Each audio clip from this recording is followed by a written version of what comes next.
Brother has been secretly seeing my ex-wife for over a year, and my daughter accidentally exposed it with a photo on her tablet. When I confronted him, he said I don't own her anymore. Then I found out my parents knew the entire time. But that's not even the worst part. I'm going to try to keep this as organized as I can, but honestly, my head has been all over the place for the past couple of weeks, and I don't even know where to start. I just need to get this out because I feel like I'm going crazy, and I need somebody to tell me if I'm overreacting or if this situation is as messed up as I think it is. Because right now, I don't trust my own judgment anymore. So for context, I'm 33 years old. I was married to my ex-wife Megan for 5 years, and we have a daughter together, Lily, who just turned 7. The divorce was finalized about 2 years ago. It wasn't a dramatic blow-up or anything. Megan just told me one day that she wasn't happy anymore and that she thought we had grown apart. I didn't want the divorce. I suggested therapy. I suggested taking a break. I tried everything I could think of, but she had already made up her mind. So we went through with it as peacefully as we could for Lily's sake and worked out a custody arrangement where I get her on weekends and Megan has her during the week. It's not perfect, but it works and Lily seems to be adjusting well. That was the most important thing to me. Now I need to talk about my brother Dylan. He's 28, and honestly, for most of my life, I've looked out for him. He's my younger brother, and I've always felt responsible for him.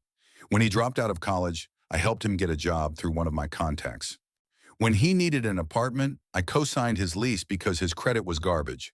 When his car broke down, I lent him $4,000 to buy a new one, and he never paid me back. And I never asked him to, because that's what brothers do. Or at least that's what I thought.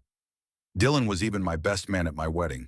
He gave a toast about how I was the best brother anyone could ask for, and how Megan was lucky to have me. I remember feeling so proud that night. I also need to mention that I've been financially supporting my parents, Richard and Pamela, for the past several years. My dad had some health issues a few years back and had to cut down on work, and my mom works part-time at a grocery store. So I've been helping them out with their mortgage, their medical bills, groceries, car repairs, basically anything that comes up. I don't make a ton of money, but I do well enough that I can help them and still take care of myself and Lily. I never complained about it because they're my parents and I thought that's what you do for family. Dylan has never contributed a single dollar to help them, by the way. Not once. But somehow he's always been their favorite. I've made my peace with that a long time ago. Or at least I thought I had. Okay, so now let me get to what actually happened, because this is where everything falls apart. A couple of weeks ago, Lily was at my place for the weekend. We were sitting on the couch and she was playing on her tablet, just watching videos and looking through photos like kids do. And she turned the screen toward me and said, "Daddy, look at this." It was a photo of her sitting at a restaurant booth, and on one side was Megan, and on the other side was Dylan. They were sitting close together and Dylan had his arm around the back of the booth behind Megan. At first, my brain didn't even process what I was looking at. I just thought, okay, maybe they ran into each other and took Lily out for food. But something about it didn't sit right.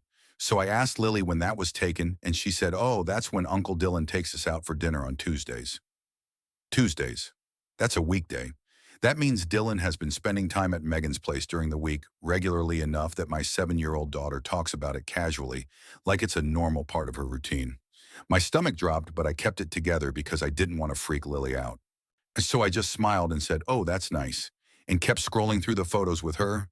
And the more I scrolled, the worse it got. There were multiple photos of Dylan and Megan together, some with Lily and some without. Photos at the park, photos at what looked like Megan's apartment, photos of them cooking together in her kitchen. This wasn't a one-time thing. This was a relationship. Over the next couple of days, I asked Lily some casual questions. I wasn't interrogating her or anything. I was very careful about that because she's just a kid, and none of this is her fault. But through normal conversation, I found out that Dylan stays at Mommy's house a lot, that sometimes he's there when Lily wakes up in the morning, that he picks her up from school sometimes, and that he bought her a stuffed animal that she keeps at Mommy's house. And then Lily said something that made me feel sick to my stomach. She said, "Mommy told me not to tell Daddy about Uncle Dylan's visits. My ex-wife had coached my 7-year-old daughter to keep secrets from me. She put that burden on a child." That was the moment I realized this wasn't just my brother making a bad decision. This was a coordinated thing that they had both planned and maintained and actively hidden from me for God knows how long. I called Dylan the next day and asked him to meet me for coffee. I was trying so hard to stay calm because I wanted to hear what he had to say before I lost it. We sat down and I asked him how things were going, if he was seeing anyone. He looked me right in the eye and said, "Nah, nothing serious, just working a lot." He lied to my face without even flinching. So I pulled out my phone. Well, I showed him the photo from Lily's tablet and just sat there watching his face change. He went from confident to panicked in about half a second. He started stumbling over his words, saying it's not what it looks like and that he was going to tell me, and all that typical nonsense that people say when they get caught. Then when he realized I wasn't buying any of it, his tone changed completely. He got defensive and said, "Look, it just happened. We didn't plan it." And then he said the thing that I will never forget for as long as I live. He said I don't own her anymore, and that Megan is a free woman and she can date whoever she wants. I asked him how long it had been going on. He said about a year. A year. My own brother had been in a relationship with my ex-wife for a full year, and I had no idea. I asked him if he thought there was anything wrong with what he was doing, and he just shrugged and said we can't help who we fall in love with. I wanted to flip the table. I wanted to scream, but I didn't. I just stood up and told him that as far as I was concerned, I didn't have a brother anymore, and I walked out. After that, I drove straight to my parents' house because I needed to tell them what was happening. I thought they would be as shocked and disgusted as I was. I thought my mom would cry and my dad would be furious and they would call Dylan and tear him apart. But when I sat down and told them everything, they just looked at each other. No shock, no surprise, no anger. My mom said something like, "Oh, honey, we were hoping you wouldn't find out this way." They already knew. My parents had known about Dylan and Megan for about 8 months. 8 months of family dinners, 8 months of phone calls, 8 months of them looking me in the eye and acting like everything was normal while they knew my brother was sleeping with my ex-wife. When I asked them why they didn't tell me, my dad said they didn't want to get involved, and they thought I would eventually find out on my own. And then my mom said something that honestly broke me worse than anything Dylan did. She said, "Well, at least Megan is still in the family this way," as if that was supposed to make me feel better, as if my pain didn't matter as long as everyone else's arrangement was convenient. But that's not even the worst part. After I found out about my parents knowing, I started going through old messages and trying to piece together a timeline. Because something wasn't adding up. Dylan said they had been together for about a year, but some of those photos on Lily's tablet were dated further back than that. And then one night, Lily said something while I was tucking her into bed that made everything click. She said, "I remember when Uncle Dylan used to come over before you and Mommy stopped living together." Before. That one word changed everything. That means this didn't start after the divorce. It started during my marriage. Dylan and Megan were seeing each other while we were still married. The reason Megan told me she wasn't happy anymore and that we had grown apart, that was never the real reason. The real reason was my brother. He was the reason my marriage ended. Not growing apart, not falling out of love. My own brother. And all those months when I was begging Megan to try therapy, begging her to give us another chance, when I was lying awake at night wondering what I was doing wrong and how I could be a better husband, she had already moved on. With the person who was supposed to have my back more than anyone else in the world. I confronted Megan about it over the phone, and at first she denied it, but when I told her what Lily had said, she went quiet for a long time, and then admitted that her and Dylan had started getting close about 4 months before she asked for the divorce. She said it was just emotional at first, and that nothing physical happened until after we separated. I don't know if I believe that, and honestly, I don't even care anymore. Emotional or physical, she was with my brother while she was still my wife. And all those months when I was begging her to try therapy, begging her to give us another chance, she had already moved on. With my brother. In my house. So I did what I think anyone would do in this situation. I cut everyone off.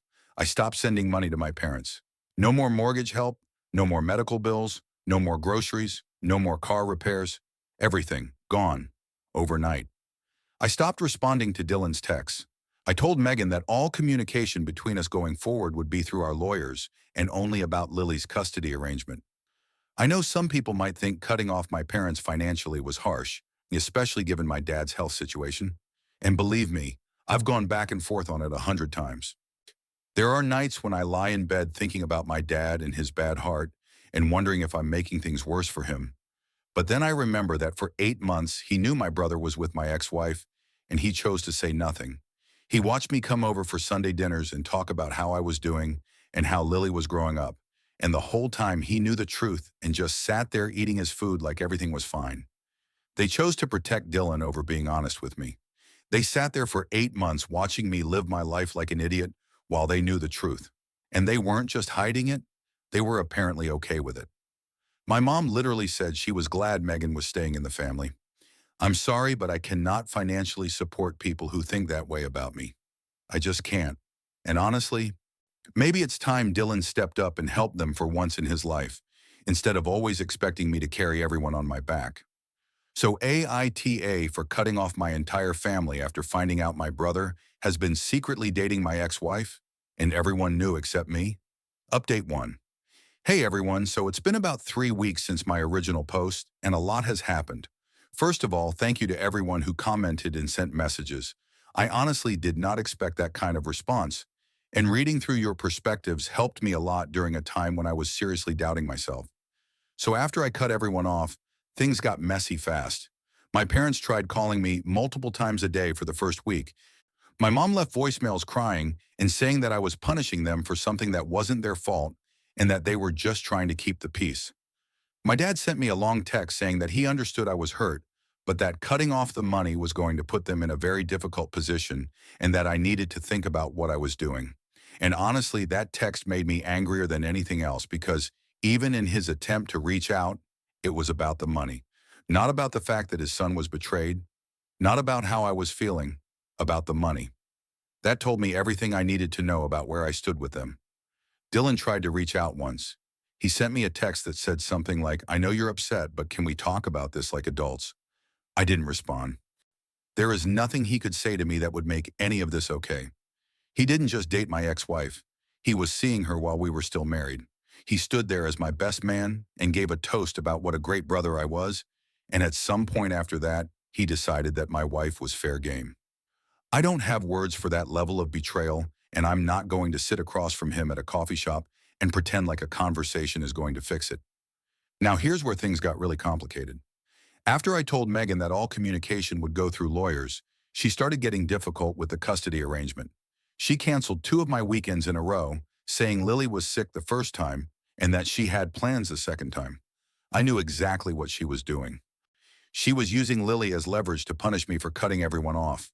So I contacted my lawyer and told him what was happening, and he said we needed to document everything and that if she continued to violate the custody agreement, we could take it to court. I'm not going to lose time with my daughter because the adults in her life can't act right. Lily is the only person in all of this who has done nothing wrong, and I will fight for every single minute I have with her. The one bright spot in all of this has been my Uncle Ray. He's my dad's older brother, and he's always been the straight shooter in the family. The kind of guy who says what everyone is thinking, but nobody has the guts to say out loud. When he found out what happened, he called me and told me that I had every right to feel the way I feel, and that what Dylan did was disgusting, and that anyone who helped cover it up was just as guilty. He said he had actually confronted my dad about it and told him that he and Pamela should be ashamed of themselves for hiding it from me. Apparently, my dad tried to defend himself by saying they were just trying to avoid drama, and Uncle Ray told him that avoiding drama was what created this entire mess, and that the least they could have done was be honest with their own son. He also told me that at a family dinner a few days ago, he brought it up in front of everyone, all the cousins and aunts and everyone, and told Dylan to his face that what he did was one of the lowest things he had ever seen a family member do, and that he should be ashamed to call himself a brother. See, Dylan apparently didn't say a single word and just got up and left the table. My mom tried to tell Uncle Ray that it wasn't his place, and he told her that somebody had to say it, since clearly nobody else in this family had the spine to do the right thing. I didn't ask Uncle Ray to do any of that, but knowing that at least one person in my family sees this for what it is and isn't afraid to say it out loud means more to me than I can put into words. As for how I'm doing personally, I'm not going to lie, it's been really hard. There are days when I'm angry and days when I'm just sad and days when I feel absolutely nothing at all. I've started seeing a therapist because I realize that I can't process all of this on my own. The betrayal from Dylan is one thing, but the betrayal from my parents is what keeps me up at night. I keep thinking about all those family dinners where they knew and said nothing. I keep thinking about my mom making small talk with me while she knew that my brother was at my ex-wife's house playing family with my daughter. That's the part I can't get past. Anyway, I'll update again if anything changes. Update 2. Hey everyone, so it's been about 3 months since my last update, and a lot has changed. Some good, some bad, and some that I honestly did not see coming.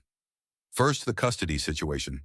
After Megan canceled on me twice, my lawyer sent her a formal letter reminding her of the terms of our custody agreement and letting her know that any further violations would result in us filing a motion with the court. That seemed to get her attention because she hasn't tried anything since.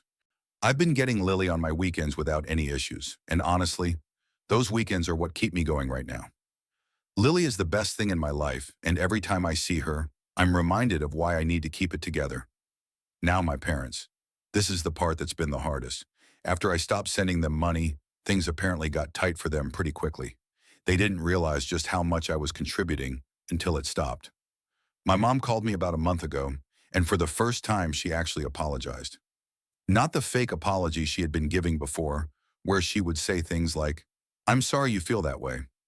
This time she said she was sorry for not telling me, that she knew it was wrong, and that she had let me down as a mother. She was crying, and I could tell she meant it. So my dad also got on the phone and apologized, which honestly shocked me because my dad is not the kind of man who apologizes easily. He said he had been wrong to prioritize keeping the peace over being honest with his own son. And I appreciate that. I really do. But I'm not ready to forgive them yet.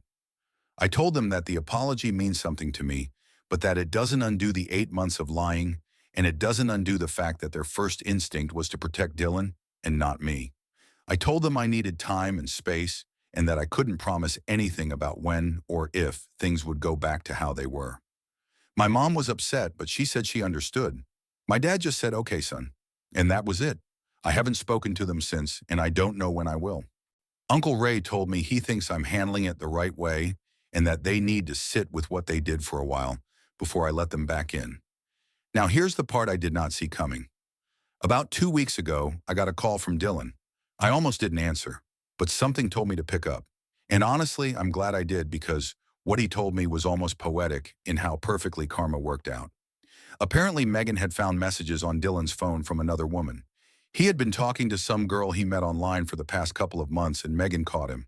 So the same man who stole his brother's wife was also cheating on her. I couldn't even react. I just sat there in silence while Dylan told me that Megan had kicked him out and that they were done and that he was sorry about everything and that he realized he had messed up the most important relationship in his life, which was his relationship with me. I want to be clear about something. I did not feel happy when I heard this. I didn't feel satisfied or vindicated or any of that. I just felt tired. I felt tired of the lies, tired of the drama, tired of people in my family making terrible decisions and expecting me to clean up the aftermath. I told Dylan that I was sorry his relationship didn't work out, and I meant that genuinely, but I also told him that it didn't change anything between us. What he did to me wasn't just about Megan. It was about trust. It was about loyalty. It was about the fact that I spent my entire life looking out for him. I co-signed his lease when nobody else would. I lent him $4,000 for a car that he never paid back. I got him his first real job through my own contacts. I defended him to our parents when they were frustrated with him for dropping out of college. Every single time he needed something, I was there. And he repaid me by going after my wife while I was still married to her. No amount of karma or breakups is going to undo that. He asked me if there was anything he could do to fix things, and I told him honestly that I didn't think there was. Not right now. Maybe not ever. He went quiet for a long time and then just said okay and hung up. I haven't heard from him since. Update 3. Hey, so it's been about 8 months since everything started, and I figured I'd give one last update because a lot of people have been asking how things turned out. I'll start with the most important thing. Lily is doing great. She's happy. She's doing well in school, and our weekends together are the highlight of my week.